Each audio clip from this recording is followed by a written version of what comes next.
যে মানুষটার রাত জাগা শিখিয়েছে সেই মানুষটা আজ ঠিকই ঘুমায়, কিন্তু আমি এখন আর ঘুমোতে পারি না। যার হাত ধরে স্বপ্ন দেখেছিলাম সে আজ অন্যের স্বপ্ন পূরণ করতে ব্যস্ত।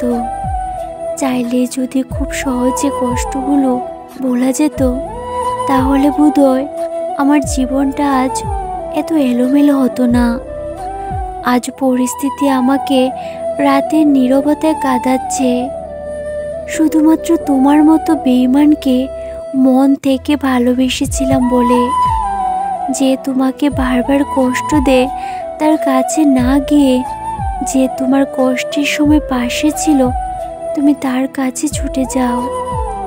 যখন তোমার স্বার্থ মিটে গেছে তখন তোমার ভালোবাসাটা অদ্ভুতভাবে কমতে শুরু করেছে। আর আজ তুমি আমাকে একেবারে ছুঁড়ে ফেলে দিলে। সব কিছু হারিয়ে আজ আমি বুঝতে পারছি অনেক বড় ভুল করেছিলাম তোমার মতো স্বার্থপর মানুষকে ভালোবেসে। তোমার প্রয়োজন মিটে গেছে তাই আজ তুমি আমাকে ছেড়ে দিয়েছ। হ্যাঁ, আমি খারাপ, তবে আজ পর্যন্ত কারোর সাথে খারাপ ব্যবহার করিনি। তুমি যদি আমাকে ছেড়ে ভালো থাকো তবে আমার কোনো আপত্তি নেই, কারণ তোমাকে খুশি দেখাটাই আমার স্বপ্ন। লবণ ছাড়া রান্না যেমন স্বাদহীন, তেমনি বিশ্বাস ছাড়া সম্পর্ক মূল্যহীন। ভালোবাসা কখনো আঘাত করে না, আঘাত করে আমাদের অতিরিক্ত আশা।